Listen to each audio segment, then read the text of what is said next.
Esengo etoninga na motema ya kozala lisusu na bandako na bino na nzela ya itandoike pona kopesa bino basango oyo baingoga ebeti balengelaki pona mokolo ya samedi 18 février 2023 mbote na bino sima ya mwangonga mokende bozwi maemaso oyo tolengeli.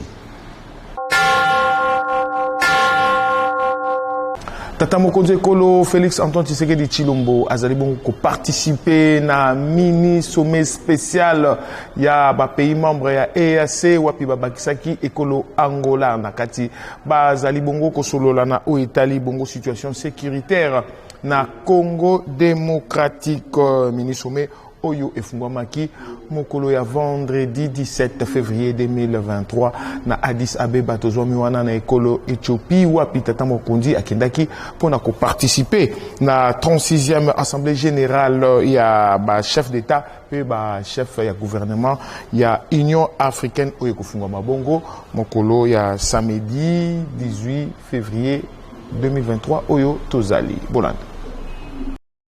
Akomaki Addis Abeba, capitale ya Éthiopie, jeudi 16 février 2023 na pokwa wapi esengeli na ye a participer na 36e assemblée générale ya ba chef d'état pe ya gouvernement ya Union africaine. Oyo ekofungola ba porte na yango mokolo ya samedi 18 février 2023. Tata Mokonzi Ekolo Congo démocratique Félix Antoine Tshisekedi Tshilombo a participaki na ino mokolo ya vendredi 17 février 2023 na mini sommet spécial ya EAC wapi babakisaki Ekolo Angola na oyo etali bongo situation sécuritaire na est ya Congo démocratique. Oui, chef d'état ya EAC bazali ko participer plus Joao Lorenzo ya Ekolo Angola. Sommet oyo ezalaki décidé na suka ya sommet extraordinaire ya EAC oyo ezalaki organisé na Bujumbura na Burundi le 4 janvier 2023 eleki. Oui, chef d'état nyonso bazali présent sauf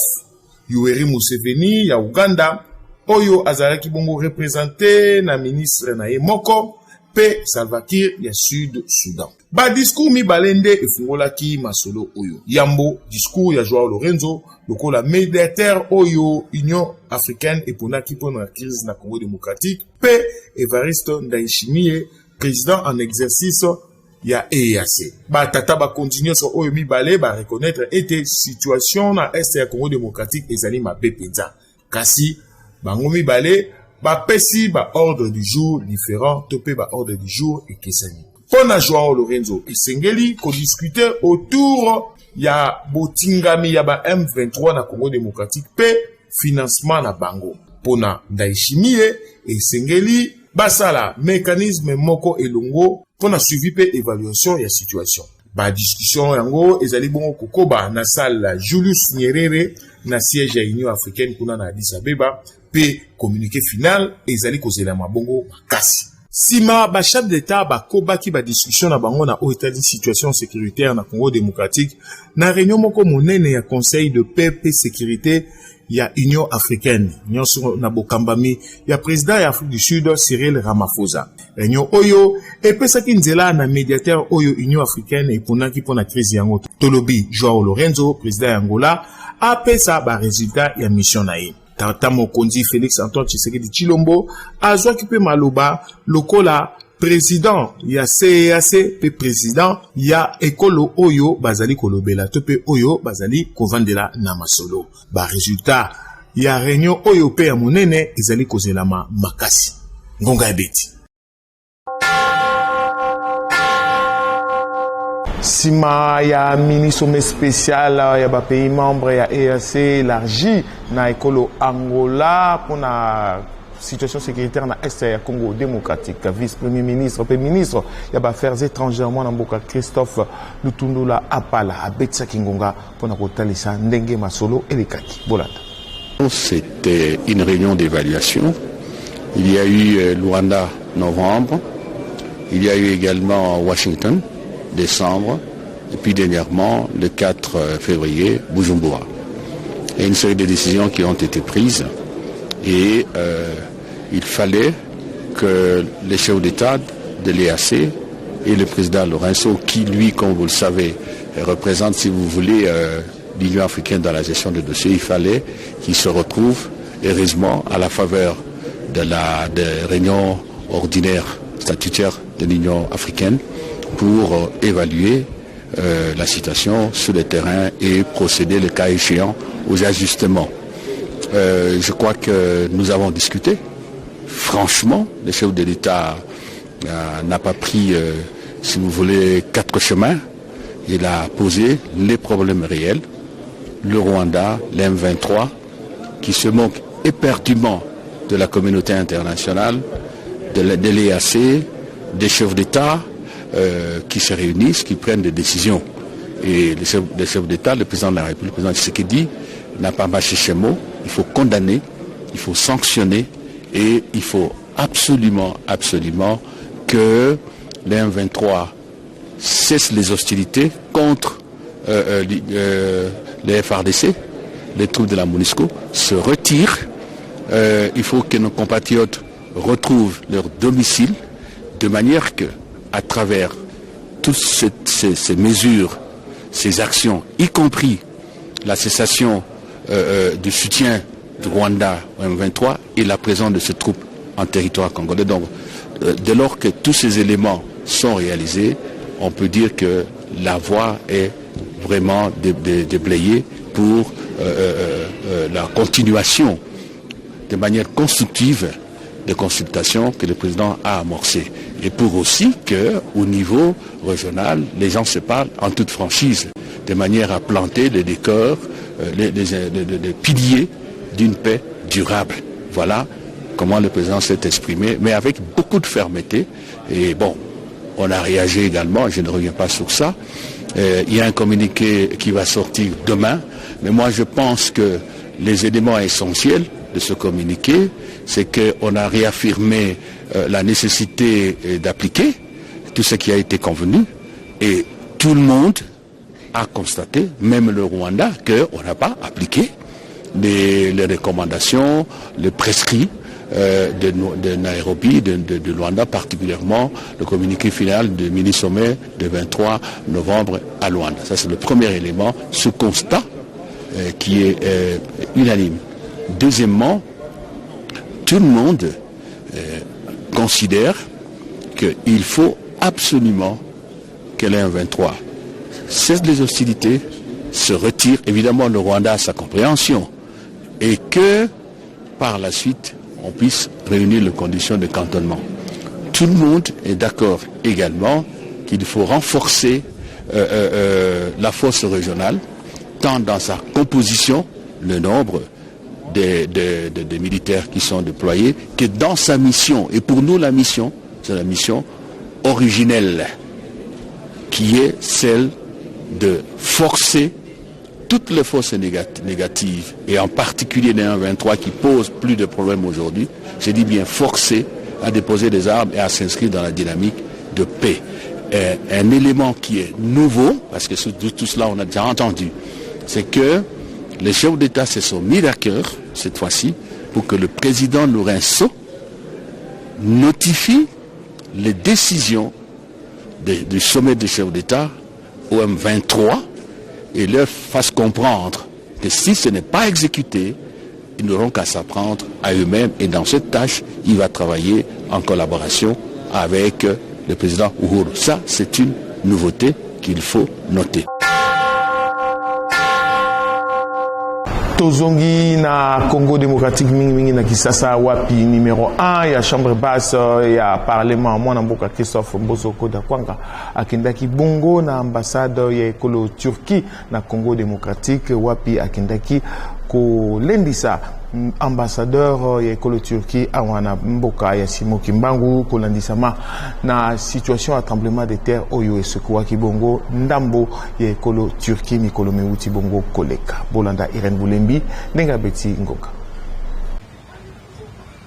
kolandisama pasi to pe malheur oyo ekomelaki ekolo Turquie nde président Assemblée nationale Christophe Mbosoko Diampwanga a échangeaki na ambassadeur ya République turque wapi ayaki ko compatir na bango na kombo ya parlement congolais pona pasi oyo ekomelaki bango suite ya tremblement de terre oyo esekuwaki ekolo Turquie pe ememi ba perte ya vie humaine ebele boyoka ndenge ngonge betami. Nous sommes venus à l'ambassade de la Turquie pour exprimer au nom de la représentation nationale nos compassions en raison du séisme qui s'est abattu sur la Turquie et qui a entraîné d'énormes pertes en vies humaines. Nous sommes venus dire à Monsieur l'ambassadeur que la représentation nationale est de cœur avec le peuple turc, avec les institutions, et nous prions Dieu Tout-Puissant pour qu'il aide le peuple turc à sortir de cette dure épreuve pour que la Turquie poursuive ses efforts d'émergence. Ngonga Ebeti.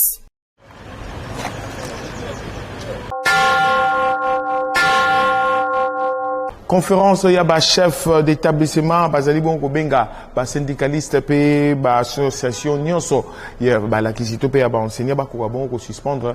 grève oyo bazali na yango mokano oyo zoma kibongo na masolo oyo bazalaki na yango mokolo a vendredi 17 février 2023 na ISP Gombe elongo na ministre enseignement supérieur pe universitaire mwana mboka Moindo Nzangi wapi balingaki batala bongo situation ya secteur na bango ba détail boko zo yango na ba édition ezali koya na basango ya société sengel ko ba été ba collectif ya ba retraité ya SCPT ex OCPT to pe lisanga ya bato oyo ba besoin pension ya SCPT ba beti singonga pona kotalisa ete esengeli ba futa bango mambongo na bango ya 38 mois oyo bazwa na noté pe ba décompte final na bango bazali na micro ya Patrick Lusala bolanda toyaki awa pona ko présenter ba vœu pona mbula ya sika na ba membre na biso to profitaki aussi tout ça la bilan. Parce que depuis décembre 2015, nous avons été notifiés par l'entreprise. Toujours des comptes finaux T. Et Salimboula, ce que vous comptez, madame, 8 ans. Tous allés à Mbongo Zalité, bazo futabisoute des comptes finaux, tous compté, Nambongo, ils allaient dans le ministère de la Finance, créance Nabiso. Misala, tout ça qui va mouler l'équipe, ils allaient dans le ministère de la Finance. To commis. À partir du président de la République et pas Nyonso. Réponse mon zate. Tout ça la plaidoyer. Et pas il y a Mokonzi Mboka, chef de l'État. Félix Tshisekedi. Pona ayoke la biso mawa. Après ça ordre, la ministre de la Finance a libéré créance wana parce que baninga mingi bazako kufa bazako tika nini wana. Na kombo ba mama Nyonso, ba retraité ya SPT. Tozomona passe, tokomona passe, ce qui l'État a dû biso à considération te. Tosengi président de la République, ayoke la biso mawa ndenge, akoki koyoke la mama na ye mawa, mama Marthe. Lelo tokomi kokufa ebele, toza 540 retraités, o basui ba kufi et plus, pe tozo continuer ka kokufa. Soins médicaux pe yango wana, bazo kata. Toumeli mingi na pasi pe tozali ko continuer ko souffrir dans la misère la plus noire. Lundi, commission Oyo ezali instituée pour na esala misala révision ya ba calcul ya des comptes final. Il faut ezala mise en œuvre lundi. Et bongo 50% Oyo efutamaki na mois d'août. Ba mois et belé c'est aussi de totaliser plus de 38 mois d'impaiement. Banda en 2015 à ce jour 38 mois d'impaiement. Il y a salaire d'attente. Banda Batubabima en 2015 à ce jour. Moutoumon ko azwa des comptes finaux à zate, mais ba salaire d'attente peso futamate et sali 38 mois impayés. Yangoana nyonso wana esengeli efutama surtout na ba charge mususu ba cotisation ya CNSS actuellement. Donc bambongo o esengeli ba verser o employeur a versé na CNSS a versé yango pamba te CNSS akoko zo ba retraité en charge était aussi longtemps que ba verser mbongo wana ba droit na CNSS était. na basango ya maponomi esengeli koyeba ete mwana mboka Christian Lufuto, analyste politico-religieux ya Congo démocratique pe moko ya bakomi buku na Congo démocratique, akendaki bongo kozwa oyo ya carte d'électeur mokolo ya vendredi 17 février 2023 na commune Yalemba. Polata alingaki kosala lokola bato mosusu te ndenge basalaka na kotalaka qualité spirituelle na ye. Maître Christian Lufuto, analyste politico-religieux, pe mokomi ya buku, vision quadricéphale révélée par Kimbangu à Congo face aux enjeux politiques en RDC qui sauvera beaucoup Oyo et Anosaki boyei ya un Kassayen na tête ya Congo démocratique depuis 2016 akende ki kozwa oyo ye carte d'électeur tout simplement yemoko alongwaki na ndako na ye na lemba terminus makolo toujours na idéologie en fumuki mbangu ti na centre d'enrôlement ya Saint-Benoît EP3 lemba sud calmement na bokomi a remplissaki fiche na ye alekaki bongo na kopesa ba empreinte digitale alekaki lisusu na capture ya rétine to pe ya misu prise ya photo pe na suka azwaki carte na ye na pete nyonso na esengo wana ndenge kaka ye azalaka na maloba ya ndenge mosusu atalisaki ete carte d'électeur ezali munduki oyo eko permettre na baimboka batia libanda ya masano bato nyonso oyo bazali ba antivaleur pe bato nyonso oyo bazali konyokola population congolaise boyoka ye ndenge ya betingonga tulinga tozongo jour asuka pa to passer message nde to sana ba chaîne biso bato ba ba te que carte de lecteur eza lokola arme omoni molimo célibat on a ebisa peuple congolais o ba passer bazo kanga biso molimo chômage esprit de mort ezala kana ngote donc molimo célibat ezali kolongola ba kambio bazo diriger mabe ko kotsa ba kambia bien. Donc peuple a eu besoin carte a que azui arme jeunesse ndé bazali à venir à lobby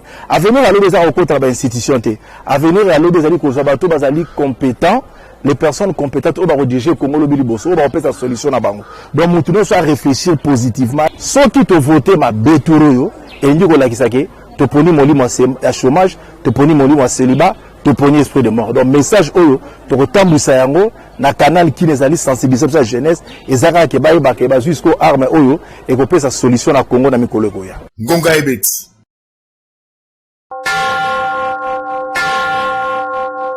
na édition lelo tozali bongo na mopaya ngonga oyo ezali bongo mwana mboka Emmanuel Pepetazi mwana ntambo moko ya ba leader d'opinion na commune ya Njili pe président ya fondation oyo ezali na kombo na etobi bongo fondation Pepetazi ye a beti ngonga pe ya yanoli na ba question ya ngonga beti na oyo etali bongo mi sommet spécial oyo ya EAC Salami na Addis Abeba pe lisusu a lobeli opération coup de poing oyo ezalaki bongo initié pa ya bakambi ya ville province ya Kinshasa azanga ki pété kolobela likambo ya ba élection pe likambo ya ba détournement oyo komi mingi na Congo démocratique boyoka ye azali na micro ya Christian Makutu. Toza ko saluer vraiment makasi ba effort nyonso oyo tata mokolala osala pona ko zongisa kimia na kati ya S ya mboka la biso Congo. Mais je crois que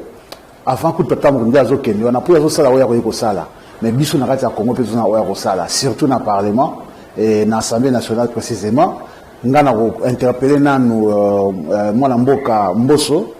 ndenge alobaka na bosa na yango te na baninga na ye bazali ba député na kati ya assemblée nationale que babima na ba groupes armés donc tata moko za ko tambola po aluka ndenge nini to ko tia kimia na nzela ya kosolola kasi ye pe mwana mboka Mboso asunga tata mokonzi atangela ba kombo ya bato ya yebi bazana ba groupes armés comme ça tango ye azo ko tambola kuna biso pe na niveau na biso toza ko démanteler circuit nyonso zo sala que ba groupes armés bakisama kaka parce que tout ça quand on M23 t tout ça pena bandi commission so bazo sa mobulu kuna donc yazo bunda pona tota ndenge to si ça va M23 kasi awape tata mokonzi o yazali na assemblée nationale Mboso pe ala kisabiso banani wana bazana kati ba groupes armés pour que to longola pe ba groupes armés wana et na effort nyo tata mokonzi o sala kuna na kasi to ko solution mais aussi tout ce qu'on a na malobate na kasi to zali na ba avion déjà to na o sengeli pour na kokimisa bandeko wana namoni chaque fois que ba vie na biso ke ndake sali mosala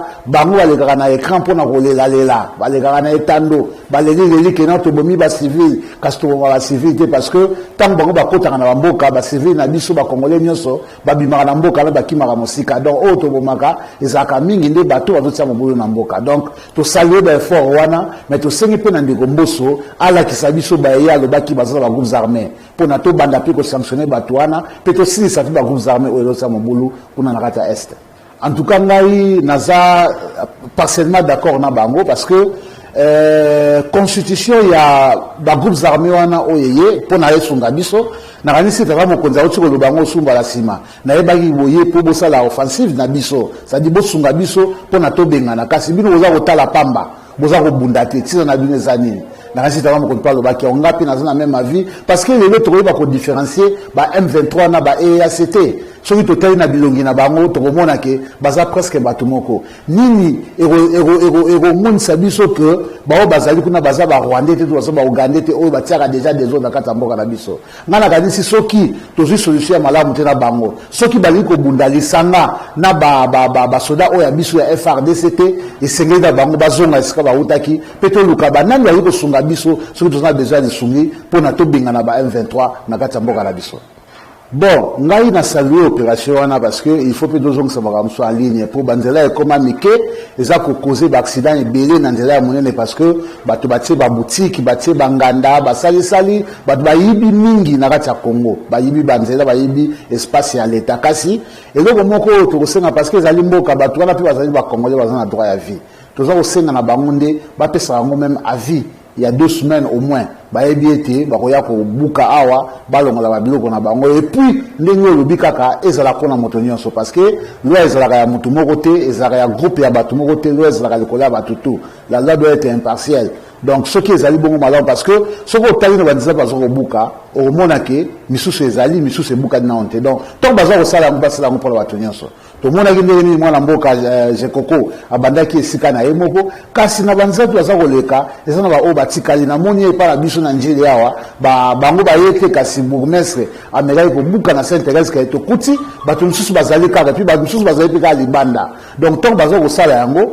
ezala pona bato nyonso ezala za dignitaire moto moko azala likola mibeko azate ezala esika neza ya nani to ya nani soki esengeli babuka soki azwaki esika ya l'état to alekisaki ndako na ye likolo ya bakaniveau esengeli kanalize mai il faut babuka soki babuki mpona moto nyonso lokolo eza mibeko tokoboya yango te mais soki babandi kosala sélection babuki ya moto boye batiki ya moto boye wana nde bango nde babuki mibeko et puis il faut justice atala mpe likambo wana eza na mwa bobangi parce que ndenge déjà na opération kaka biso na zone ya liboso ya mboa to bandaki bapusaki lisusu mwa 20 jours kasi bato nyonso basanrole kaka te toza kaka na mbilinga parce que problème ezali mingi na bamachine bautilize mpe bapersonnel oyo baza koutilize machine ngai moko personnellement nasalaki enrôlement mais nasalaki yango presque ngai moko parce que bato baza koutilize machine bazwaki plus de 30 minutes na likambo ezali kaka moke mais ntango ngai mona balukaki nalakisi bango nde eri bakoki kosala ekendaki mbangu donc toza na problème wana or problème wana soki esalami na bato mibale misato ebendi chaîne molai mpe ekosala ke moyen baenrôle bato nyonso ekosalama mpenza te pour le calendrier, bon, nous continuons à faire confiance na Ndeko Kadima, ceux qui pensent à ça qui va calculer malamu, mais tous en on a un problème belé, na yébité parce que les alliés karaté qui m'embarquent dans cette élection, quand c'est secret dans cette élection, où ils continuent à avoir tenu sur élection ils causent malamu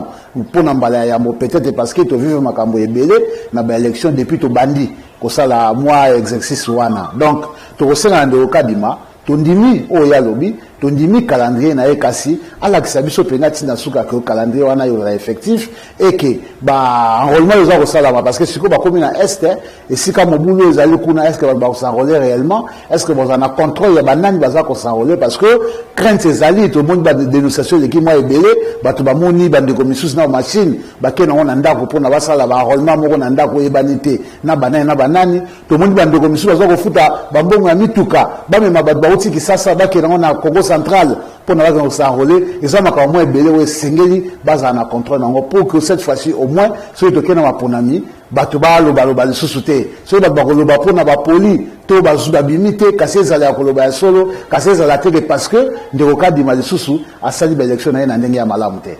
likambo ya détournement mboka tikomi soni nakasi naloba yango banda kala balobi justice nde elevaka mboka epuis balobi mboka oyo eza na sanction te ekendaka liboso te nakanisi détourné bandi ntango kaka mokonzi ya mboka abandi na bato bazwaki mbongo mpona kosala misala ya mboka babandaki deja kotia mbongo wana bapoche na bango bandi kosala baconstruction na bango esika oyo to esika wapi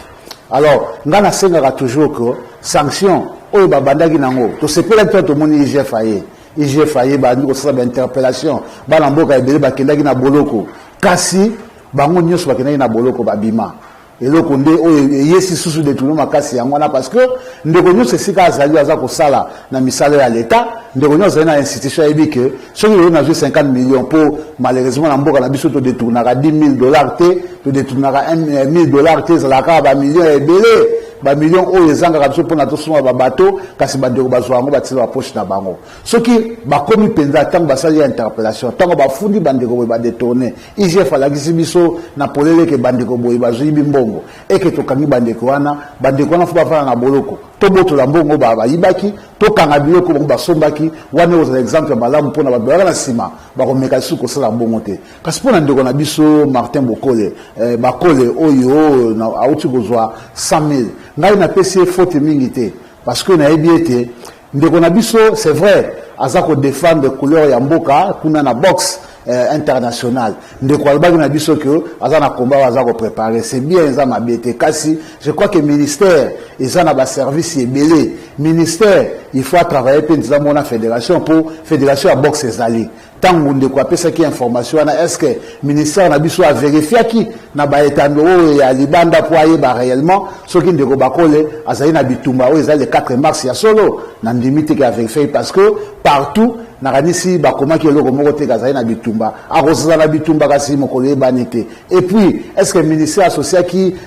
fédération ya boxe avaki apesa mbongo epesami kaka lokola ozokaba mbongo oyo ayo moko na posi opesi na moto azwa nakanisi procédure eza mabe soki ezalaki ke bakumisi ndeko na biso lokola atombolaki étendard ya mboka libanda mpe abimaki champion balobi topesa ye enveloppe ya 100,000 mpona koencourage eza mabe te kasi ntango bali bapesi mbongo mpona ase préparer na combat na ya le 4 mars mabe nde ezali wana parce que combat wana réellement eza te epuis toyebi to akobunda mokolo nini mpe akobunda nakanisi il faut ntango toza kobimisa mbongo ya mboka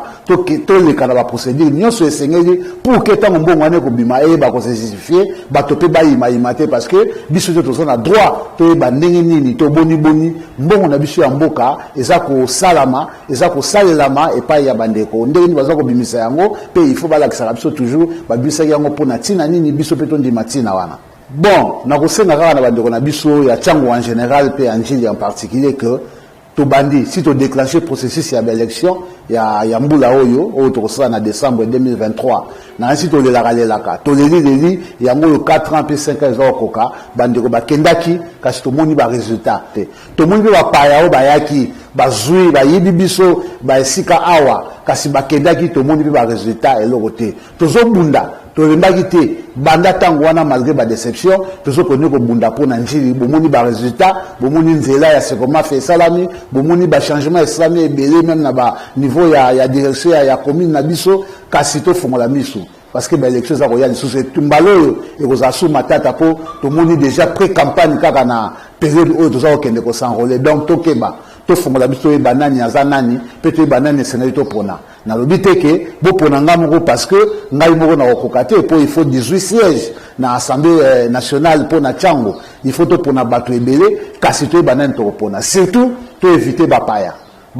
toyebi bapaya nani aza mopaya toevite bapaya topona bana ya ntango oyo ya solo oyo baza engagé na développement communautaire surtout oyo bamipesaka mpona koyeba makambo nini toza komona na kati ya mboka kasi baoyo te bayaka to bana misusu bazali ya ntango kasi ntango bazwaka pouvoir na bango babosanaka bakei libanda ntango mosusu ata nzinga epa na ye ayebi yango susu te mpe akosala so eloko te donc toyeba kopona tozali wana biso tokobunda na bino elongo botia biso maboko na ndimi te ke bokozala déçu soki botie biso maboko na ntango ya boponomi ekokoma. Sima mopaya ngunga oyo nde nazwindingisa ya kosukisa édition ya samedi 18 février 2023. Merci Nabino. Bolanda Kibiso uta commune ya Maluku pe commune ya Ntele bakisa lisusu commune ya Kimbantseke Pobino bobenga kabiso à chaque fois te bozalaka na makambo to pe ba remarque ya kopesa biso.